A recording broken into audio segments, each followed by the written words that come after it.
Okay, Ian, thank you so much for talking to me, and I want to begin by, take me right back. What made you begin the drums in the first place, and how old were you? Okay, so I was 9 years old, and I remember that specific Christmas, umpteen years ago, listening to watching a VHS video recording of my uncle playing with the band that he played with in the 70s called Emerson, Lake and Palmer. And I was really inspired. I mean, that was back in the day when drummers were playing drum solos with these bands. And Carl was doing this big drum solo, and it was at Montreal Olympic Stadium in front of all of these people. It was a place where they did the video for the tune Fanfare for the Common Man. So it was a big arena, and I remember watching Carl playing this drum solo there, thinking, and said to my dad, "Oh, Dad, that's what I want to do." And it's kind of interesting looking at the way my career has developed in music, and I've kind of gotten away from that, obviously. Now that desire to be in front of people, look at me, it's definitely about the music. But at that time, it was definitely Carl who inspired me. And so did you then say, right, I want to learn the drums? And was your uncle kind of, did he help you? Did he say, okay, that's brilliant, do it this way? Did he give you advice, or did you just pick up sticks? And No, Carl did. Carl was on the end of the telephone, but he was touring a lot. Yeah. When I started playing, he was playing with the rock band Asia, sort of coming to prominence really when I started playing after ELP. But I have another uncle, Steve, who plays in a very, very different style to Carl, Wow. who was probably a bigger influence actually on me, because he was around more and was able to give me his words of wisdom. And he lived very local to us in the Birmingham area at the time, and was able to come round and sit down and play drums with me. Really got me into, it's really motivational, got me into different drummers such as Tony Williams, Elvin Jones, the jazz drummers, which was great. So Carl and Steve, both of my uncles, they have two very, very different styles. Steve is more of a jazz player. Carl, of course, is more of a rock player. And two uncles playing Two drums. uncles, yeah. And what about your parents? Did they play? My dad was, he was more involved with business, but he was a sort of amateur guitarist. Oh. So all my family have actually been interested in music. And in fact, on my mum's side, her cousin was quite a well-known organist for cathedrals. And I think, I can't remember the ones he played at now, but he's played at many of the sort of famous cathedrals throughout the country, and was head of music at various private schools. Wow. I had no idea that it was such a. I knew that I had known about your uncle, but I hadn't known the other uncle as well. Steve? And two uncles. Yeah. How long did it take you to pick up the drums, and did you practice loads? Did you come home from school? Did you kind of get obsessed by the drums when you were that age? And how long did it take you to kind of get good? How many years? And lots of questions in that, but just take me through those. So how long first did it take 5 me to years, get good? Well, I don't think I would kind of consider myself good, but I'm very into music and drums as a musical instrument. But I got the bug immediately, actually, and I had a practice pad at home, and it's interesting the way we actually develop as musicians. First of all, I talk about this thing called the maturity continuum. That's what I call it. Yeah. And it's the way we develop as musicians is very similar to the way we develop as human beings. First of all, we're born, and as musicians, we get this realization that we want to be musicians. So for me, seeing Carl play in 1977 on this VHS video at the Montreal Olympic Stadium was the moment I decided that's what I wanted to do. Yeah. I know I've heard Vinnie Colaiuta and Greg Bissonette refer to the British invasion with the Beatles, with the Ed Sullivan Show in 1966, and that, for them, watching Ringo play, that was the moment they decided they, I believe, wanted to get involved with playing drums. So I had that moment, but then we sort of carry on, and as human beings, we learn to form words. Well, I learned basic snare drum rudiments, and at a very early age, Carl recommended, Carl's sort of quite a technical player, really is into that sort of style. He recommended a great drum teacher locally in Birmingham, whose name is Malcolm Garrett, who's a fantastic drummer, and in my opinion, one of the finest technical drummers that I've ever met, actually, even though he's not really a prominent name. Right. But a lot of sort of drummers in the Sanctum do know who Malcolm is, and Malcolm was fantastic. So Malcolm really taught me the basic rudiments, the words at the time. There were the 26 snare drum rudiments. There's the 26 letters in the alphabet, which form the words. From there, it went to, I learned how to play rhythms. So straight away, I was useful, or fairly useful, hopefully, maybe a little bit annoying at times, to bands locally, so I could play a groove. So straight away now, I could communicate with other musicians by forming the grooves in the same way that we form words and we talk now. Yeah. I went from there to the next stage, which was then, through technical ability on the instrument, being able to say exactly what I want to say on the instrument within reason. I mean, there's obviously certain things now which I'm still striving to be able to do, but basically, I could do the flats in Dagenham, Rogan Dosh, and I could hear it. I like that, Rogan Dosh. Yeah, and Lemonade was the other Yeah, one. Was that Lemonade. your one? So Yeah. I love like that flats one. in Dagenham is just like, I think, I need to expand my language from flats in Dagenham, but that is a great film. Yeah, it's the flats in Maidenhead in my Yeah. case at the moment. But, so you get to play this groove, you get to hear it, and you hear the flats in Dagenham, and you get to express yourself, hear it, and express yourself. And I think that's what having that sort of technical grounding in the early days really helps. But that's not it. You are useful to other musicians then, because you learn to play in time. But you then start to mimic. I know from early on playing with youth jazz orchestras that around that time, Dave Weckl came to prominence, and he had that Cherrywood Yamaha 9000 recording custom kit at the time with the 8-inch tom, the 10-inch tom, and everyone wanted to sound like Dave Weckl, who, if you trace the history back, obviously was sort of a derivative, had obviously assimilated a lot of Steve Gadd's playing. And Steve Gadd, obviously, before we can talk about that. But certainly for me, I was starting to mimic other players then. So I didn't have my own voice. But I guess as human beings, we start to copy, as teenagers, we start to copy various trends. Yes. And certainly it was that way with my drumming. But then you go to that, that's really where most proficient players, I think, kind of leave it. And today I still hear lots of different players in my playing.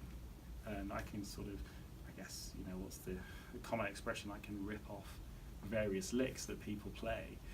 Some people are quite lick orientated as drummers. Yeah. Certainly in the jazz world as well. Yes, because that was your foundation in the early years. That was my foundation. Jazz. Yeah. Have you watched the film Whiplash? I have. What did you think of that? I thought it was a great movie. I thought it was a great story.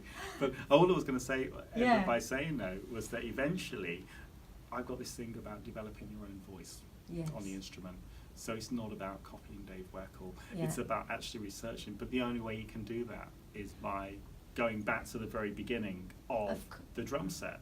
Yeah, of course. But also, it's like in anything. If you were going to write a novel, you would have read so many other novelists and, looked at all the styles, and then you kind of develop your own off the back of that. So I think, it's a really interesting point. When you are learning something, you do take on the styles of other people.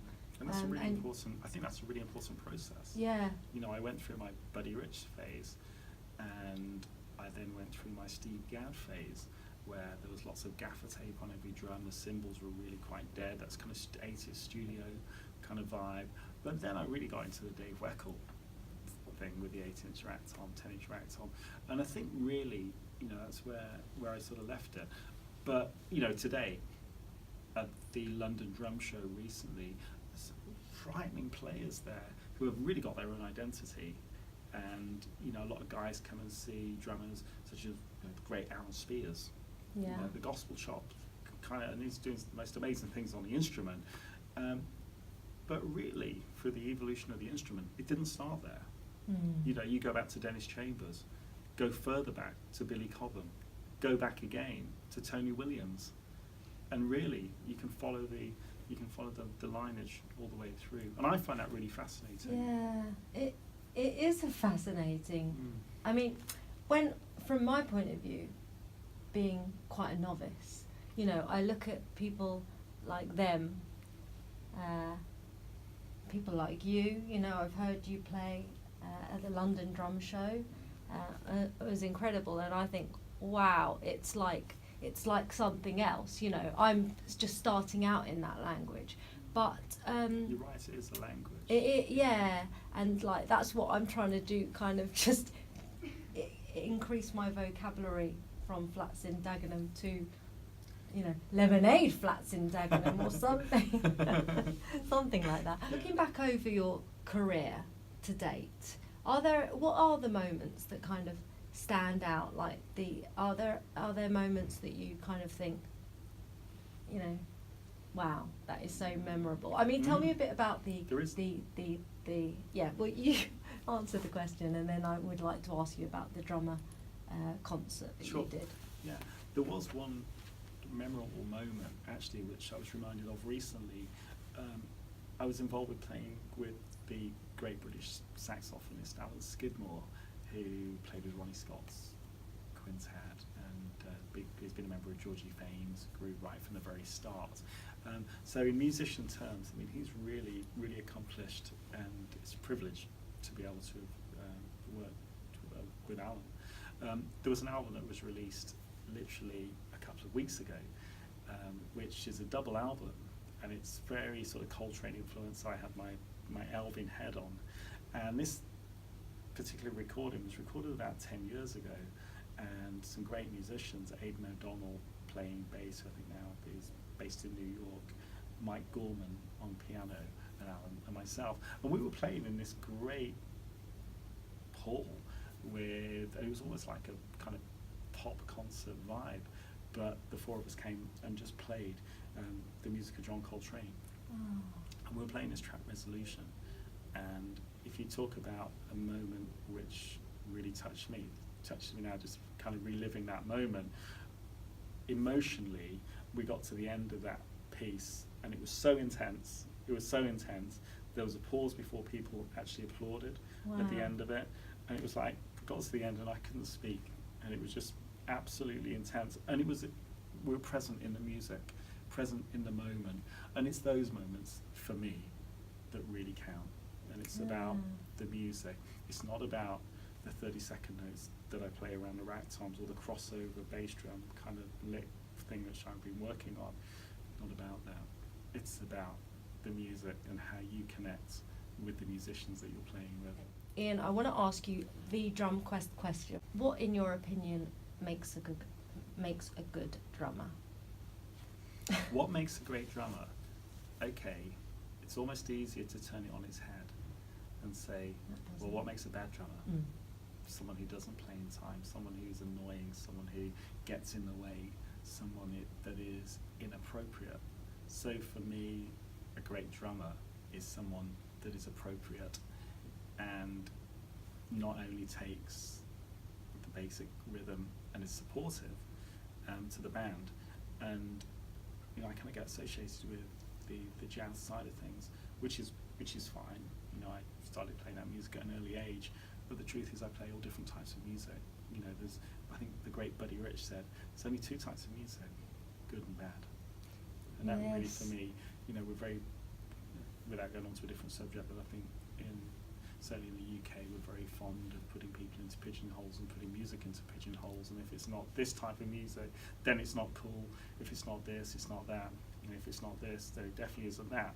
So I think that's it's fine. I mean, that's the way it is. I don't really particularly have an opinion on it, but it's not the way I work. So what makes a great drummer, ultimately, is somebody who plays appropriately.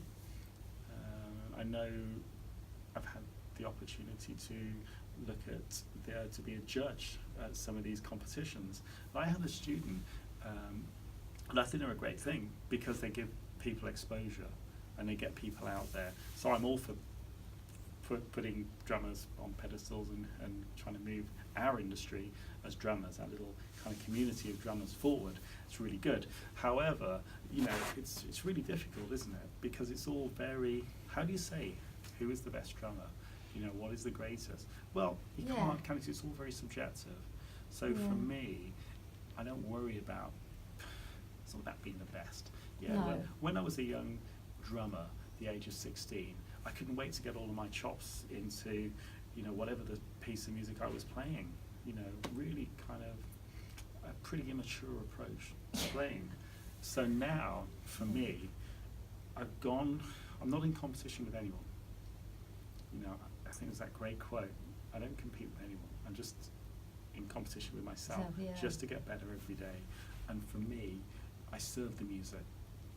I don't serve the drums serve the music, and I literally try and get in the middle of the music and play something which is appropriate. So it's a long-winded way of kind of illustrating what makes a great drummer, in my opinion, is someone that is supporting the music, and there's been some great recorded evidence of that in history, right from the early days of Elvin Jones, Tony Williams, Buddy Rich before that, Billy Cobham, Dennis Chambers, Jeff Porcaro, Ringo Starr, the original singer-songwriter drummer. Coming back to your drumming, this idea that I've touched on self-awareness, what is it about you that makes, why do you think you're good? I mean, you've kind of answered that in that you can musically immerse yourself and do what's required, but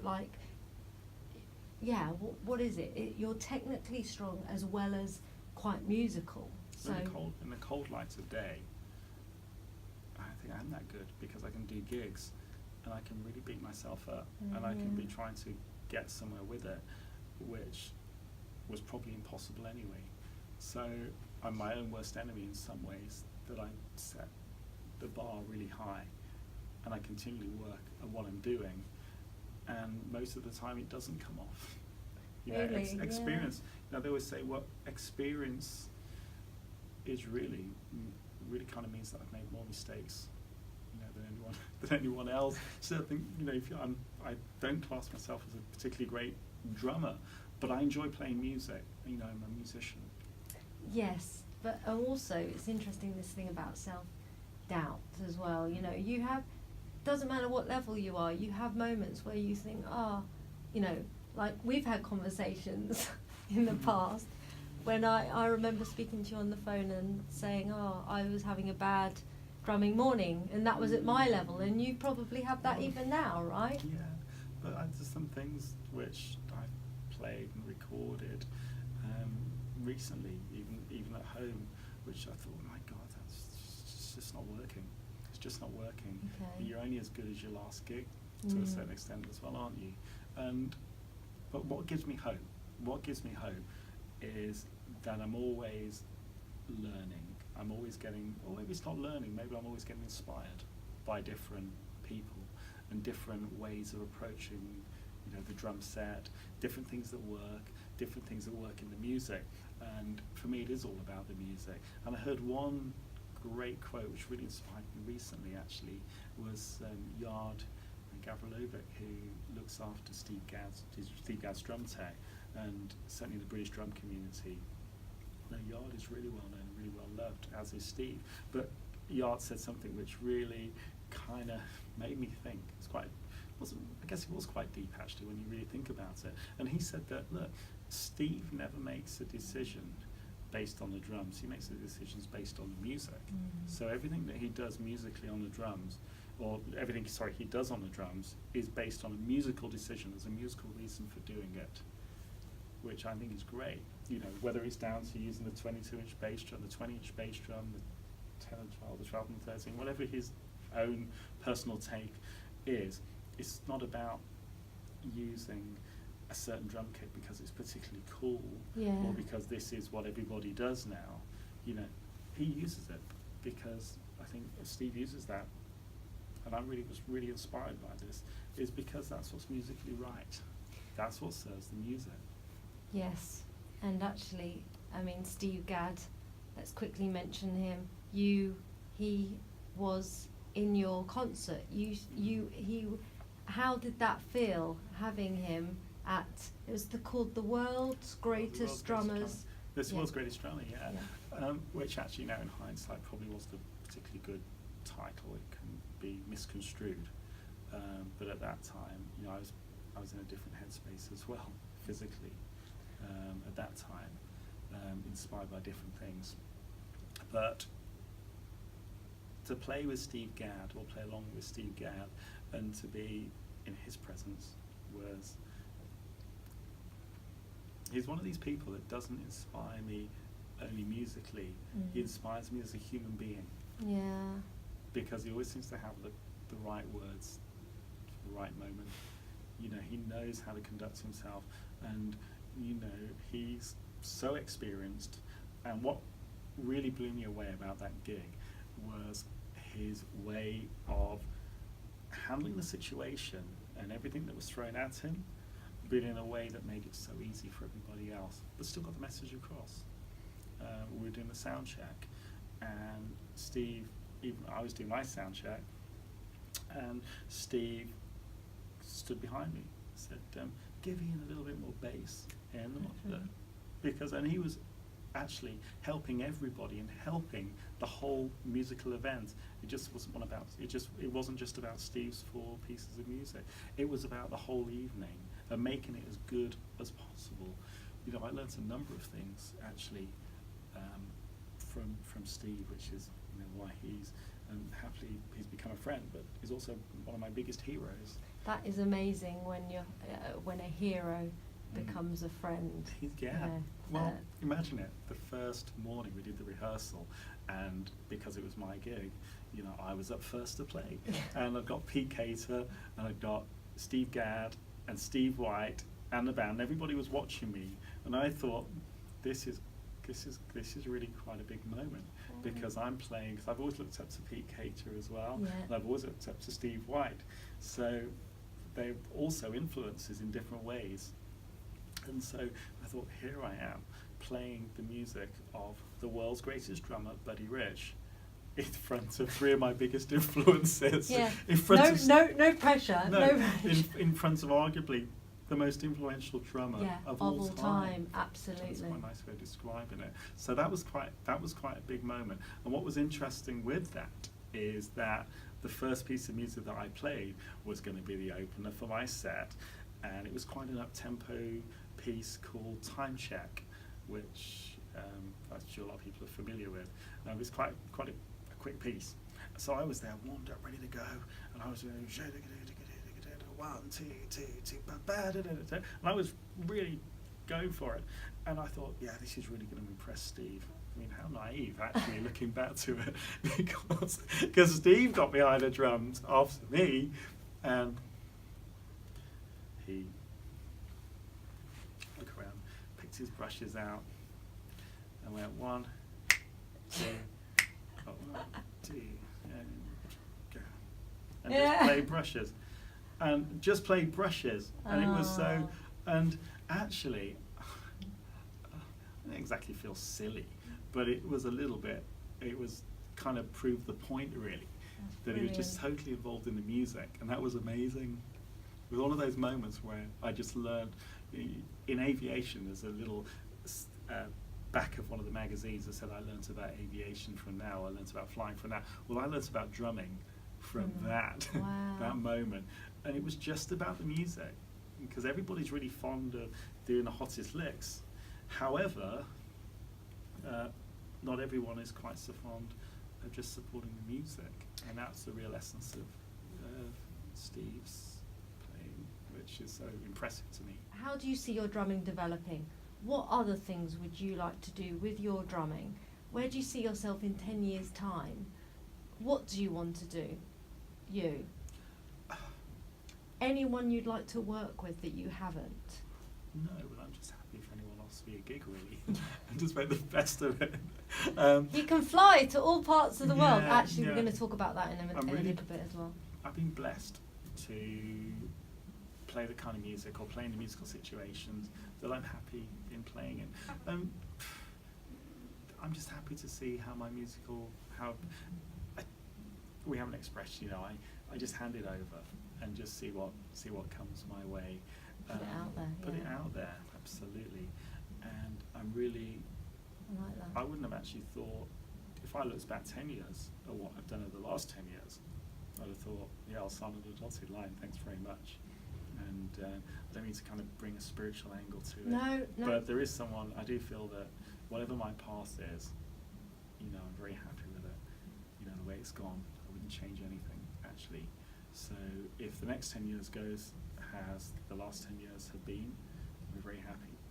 It seems like it's going quite well. So for me, though, as long as I'm a servant of the music and not a servant of the ego and drums, purely drums. Drums are wonderful. Drums, however, for me, have to be in context. Being a musician, these are the tools. But as long as I keep communicating and making music, then that's the reward. Yeah. I don't need to feel like I'm playing the Montreal Olympic Stadium in front of thousands of people now to be satisfied as a musician. I just have to listen back to something and think, yeah, I'm really proud of that. Yeah. And it can be playing to 5 people, don't need to pay to 50,000 people. I just have to feel like I'm progressing and growing as a musician and as a human being. I want to ask you, to people that are learning, people that have just started, people like me, younger people, people of all ages that want to be a good drummer, what advice would you give to them?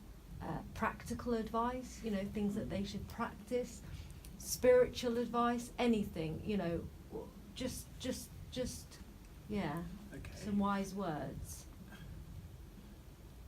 For me, I come back to the 5 areas. It's physical, emotional, intellectual, and 4 areas: spiritual, physical, emotional, intellectual, financial. So for me, when you're starting off as a musician,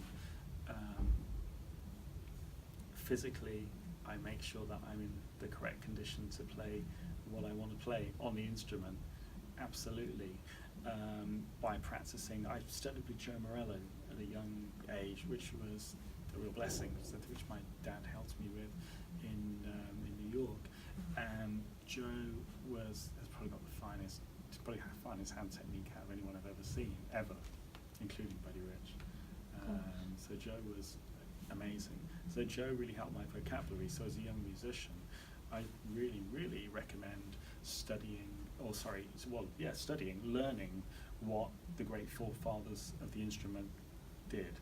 Joe Morello, Buddy Rich, technically, developing a vocabulary, spiritually, playing with musicians, learning about music, intellectually, being able to intellectualize things. Transcribing is a great skill, so you can intellectualize what great drummers did in the past. Intellectualize by transcribing Ringo Starr, John Bonham. Learn how it all interconnects. Learn how this great instrument evolved from being traps, a contraption of different instruments, into a drum set. And financially, that takes care of itself if you just take care of your side of the bargain, which is just making sure that you're as accomplished as possible, and receptive to being, and remembering that you're a musician. Yes.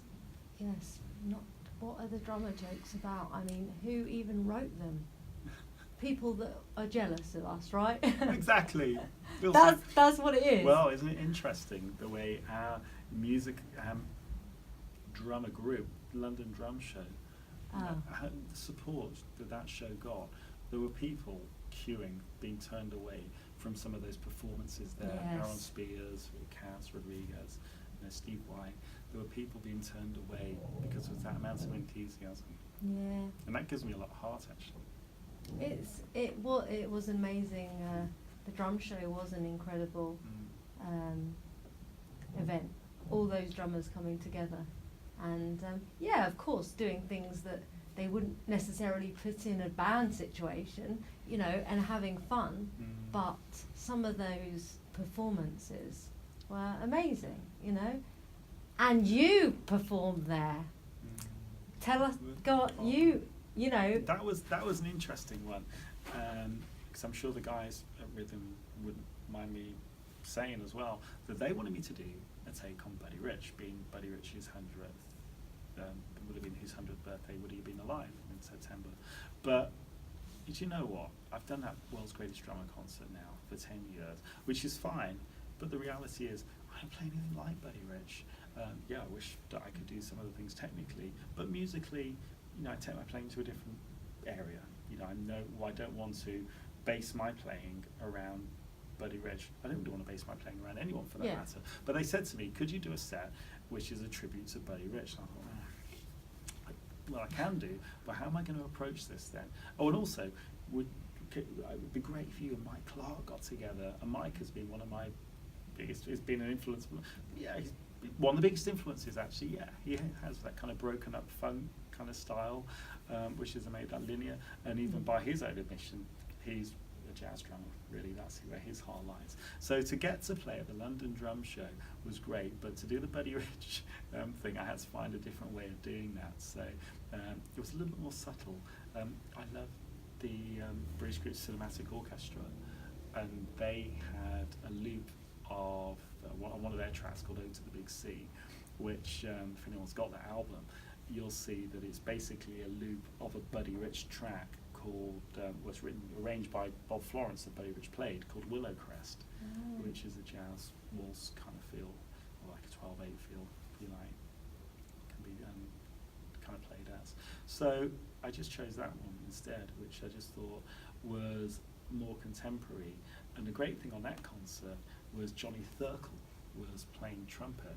And I didn't realise actually until a couple of days before. I said, wow, Johnny Thurkel's playing trumpet. And John played in Buddy Rich's band back in the mid-80s, towards the end of Buddy's life. And was telling me some great stories about what it was like, you know, as a young guy to tour with Buddy Rich. And, you know, the intensity of the whole thing. And, you know, the stories about Buddy, which the stressful times for anybody, actually, you know, what a great person he really was. You know, we focus on the negative side of it, but actually, you know, with those tapes of shouting at people on the bus, but people kind of forget the times where he, you know, bailed out people, financially helped people out in so many different ways. Yeah. And people don't know, I guess. Stopping a bus and playing baseball. Yeah, you see, a lot of people don't, you know, I didn't know things like that, you know. You kind of just, often you don't know about the person behind the drums. But I watched you at that performance. That was incredible. I mean, to see the two of you together. It was quite challenging because we didn't have a rehearsal. We spoke about what we were going to play the morning of the set. It was all on the hoof. I was hoping to play Billy Cobham's piece, his famous seminal piece, Stratus, but we didn't have time to do it because the whole thing kind of went on, which was great, but amazing vibe. Playing double drums with Mike Clark. We played actual proof, which was great. And I put a little clip on my Instagram as well. And Herbie Hancock liked it, and I was like, wow, you're not Herbie.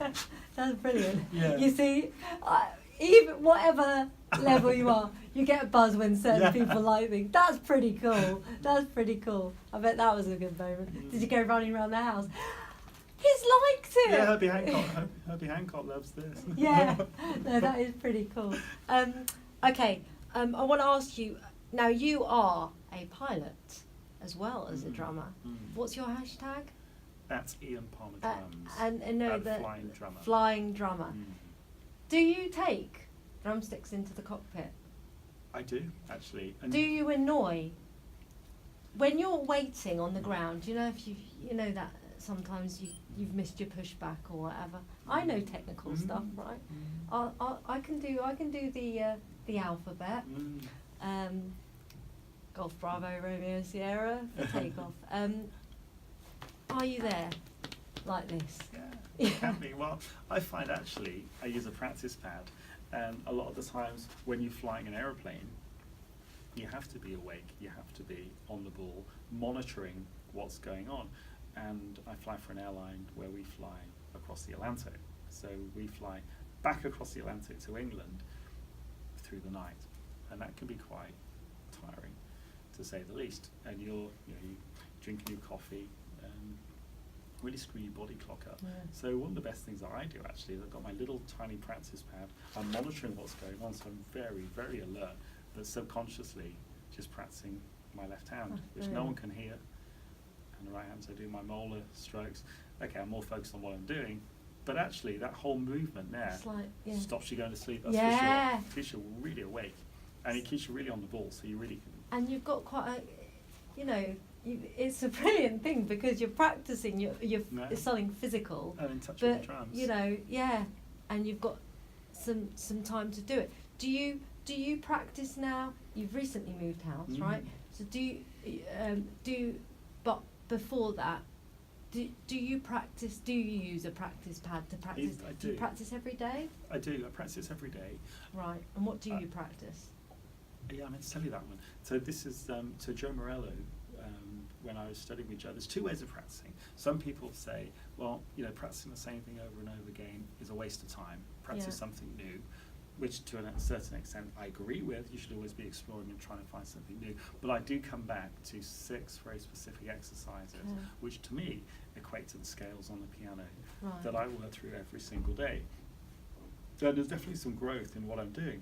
So I use the book Stick Control by George Lawrence Stone, and I use the first 3 pages, which is effectively just lots of 8th notes, but they're in different sticking combinations. So it starts with right, left, left, right, doubles, paradiddle, 4 different permutations of paradiddle, starting in different parts of the paradiddle, and it just goes on and on. I think 72 stickings in all. So I practice those, but I practice them in different ways. Okay. Different ways that Joe had showed me. So when you spent time with Joe, I'm interested in this, and I'll tell you why. Because I don't know, how old were you when you went to see Joe? I was about 12, 13, 14. Yeah, because when I was the same age, I went and spent time with an Olympic rider down in Kent, because I did dressage. Yeah. And I went for a week, and I got my hands smacked with a whip. I remember that. Hope she's not watching this. No, but yeah, she was. Talk about whiplash. But what I want to know is, when you went out there, what did you did you go with him every day? Did you? And how long did he spend with you every day? Joe was amazing. And do you think that's a good? He was almost like a grandfather figure to me. Yeah, he sat with me for hours, and did you spend a week with him? Or No, I spent a month or 2 months with him. Wow. No, I spent a considerable amount of time actually, and specifically actually where we were was I was in New York, but Joe was teaching in a drum shop in an area called West Orange in New Jersey, and he was teaching in the back of the shop. But Joe, again, was, you find this with Steve Gadd, Joe Morello. It's not about the money. No. It's not about the fame. It's not about. My friend John Brooks said to me, if you want to be famous, rob the bank. It's far easier. So, it's about the music. And so for for Joe, sitting with me for hours on end, helping me, I'm just flattered. Maybe he saw something in what I was doing, although I wasn't very good. But he helped me. He helped me for those months, just going through these exercises. That must have been such a. Because I often think, if I had the time, you know what I'd like to do, and a willing drummer. I'd love to go, for 3 or 4 days. Probably end up with RSI, wouldn't I? But you should do. Yeah. Anyone out there? I have a chat with Ian. He's just moved house. He's not available. But drummers out there listening to this, if anyone would like to coach me for 3 days and see how much I can develop. It's not Mm. quite a month, 4 days. But actually, I did make that joke with Richard Bailey, who I interviewed. I said, Richard, because he's such a rhythm, groove, so many different grooves. I said, I'd love to do, you know, just like spend time with you and just almost like an intensive drum camp, because I know they do these Yeah. intensive drum camps, but I can never do them because they're always in school holidays and they're aimed at, you know, obviously most people that start are younger than me. So I need to find someone like a Joe Morello that I can live with for a month. There we go. Well, Joe was amazing. Joe obviously passed away. Yeah. And so, You must miss him. really do. Yeah. He gave me a fireman's badge, which he was presented with, and he'd signed it, and just like little things. He was so generous, which I've got now at home. But he really not only taught me about how to improve my technique, how to improve my drumming. You know, he taught me how to hopefully try to mould me as a human being, as a kind of grandfather figure. And when you came back from then, how much had you changed in that month? Oh, massively. Just massively. Massively. And this was, you know, formative years. Yes, really. This is getting to the terrible teens. Well, it's almost like, actually, you started when you were 9, and this was when you were 12 or 13. So it's actually, because I've been playing, say, 3 or 4 years, it's probably similar So to it's about me. the same sort of time, but not only that, but Joe was very, very generous in allowing me to meet sort of the community in New York. Another question I want to ask you, just thinking, is, okay, you mentioned the stick control book that you have and the 4 types of paradiddle, right? For someone like me, what should I be practicing? Okay, I want to be good, obviously. I know good is subjective, and that's a stupid word almost to use. But you know what I'm saying? What should someone like me be doing? Ideally, I'm not trying to be Buddy Rich or Steve Gadd, but I want to be. What technical exercises do you think? You know, single strokes, paradiddles. If it's purely technical. Yeah.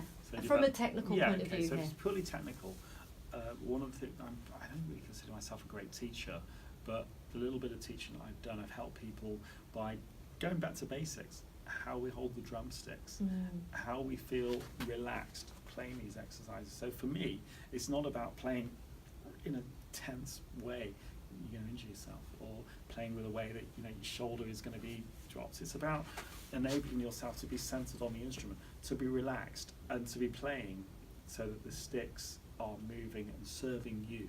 Yes. So that ultimately you can play anything you hear on the drums.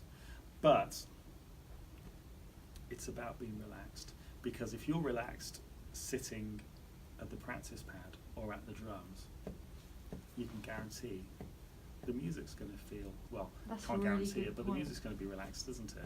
So if you're playing there, you know, it's not really going to work out too well, is it? The music's going to sound that way. You know, you look at, you know, you work with conductors who, if you work with conductors in that sort of field, those ones that do this kind of thing, very difficult, not relaxed. That's doesn't brilliant. help the music. Those guys. Because it's that are hard when you're trying to get something right. When at the minute, right, Ian, I am trying to get a triplet roll, like right. That's why I'm trying to get it in time and nice, and you know it's hard because you've got to relax. It's anyway. Slow everything down. Slow everything down. Yeah. Anything that's technically difficult, you know, I don't want to practice it at 1,000,000 miles an hour. I want to practice it Slowly, and very accurately. Da, da, da, da, da, da, da. So the quality is good. Is good, and then gently move it quicker. Yeah, but stop. Yeah. Reset the metronome. Yeah. Always practice with a A metronome, yeah. Yeah, that does 2 things. You know, you're developing the inner time. You're in a metronome. Yeah. You know, you're developing that the whole time, but also you've got a reference, so you can see each day what you've done. Write it down if you want to be that methodical. Yeah. You know, I can play this exercise at this speed on Monday, work it up. Sometimes you might find on Thursday that you weren't as good on Monday. That's Yeah. fine. Well, speed is not everything. No. It's the quality of the notes which is the important thing. It's the quality of it. Quality, no, I was going to say quality, not quantity. Well, Quality, not speed. But it is. Yeah. Well, quality, not quantity of notes. Yeah. I had that conversation with a couple of people, and isn't it interesting when you look at the guys as they get older, they tend to play less. Yeah. You know, they're playing actually mellows in some way, but for me, they make. I think Steve Smith said, you know, the older you get, you make, if you're so focused on music to that extent, you tend to make better musical decisions. Yeah. So it's not about the speed around the instrument.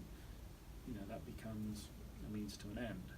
The music requires it, fine, but most people kind of get sucked into that kind of thing when the music doesn't require it. So Yeah, it's that's very true. I mean, watching Steve Gadd play, you know, sometimes it's so simple and it's so, I say so simple. It's just like you say, you could be doing something very simply, and then when the music requires it, then he can kick off. Absolutely. You know, but I think the reality is as well that most gigs now, which are popular gigs, you know, there's no space to do that kind of, you know, everything's tied up with sequences, click. The whole thing is, you know, in some cases in modern contemporary gigs, you know, everything's down to, it's got to be choreographed for people on stage, you know, where they move. Sometimes there's dancers. You know, the whole thing. Have you done a gig with the dancer yet? No. Would you like well, I have to? done it in the Should we past. arrange I that? have done it in the past. Well, it's fine. Yeah. if it's no, do you know what? If it's musically good, Yeah, absolutely. yeah. If it's If the music warrants if it. the music's good, great. Oh, There's that's two types of music, isn't there? Good and bad. Good and So if bad. the music is good, I'm there. Yeah.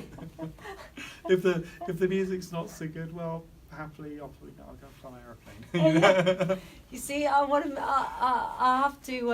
I know the airline he works for. I'm going to have to try and book my holiday with it. I'll see how he flies. Well, I know how he drums. How do you fly? Can you put the plane down nicely? Are you smooth? Yeah, I think Yeah. so. Well, I've been doing that for 17 years now. With the Gosh. airline that I work for, Yeah. is very connected with the music industry, of course. Yes, from they years are. ago. So I wonder if anyone can guess Yeah, well, based on that who it is. Big red aeroplanes. Yes. Yes. I love those adverts. They're Yeah. brilliant adverts as well. Yeah, they're a very nice company to work for. And hopefully, if I see you on a flight, you can upgrade me as well. There you go. Yeah. Yeah, you have to be on the flight then. Yeah. Yeah, I'll put a call in. Mm. Okay. On that note, excuse the pun, I'm going to come into view to prove I am here.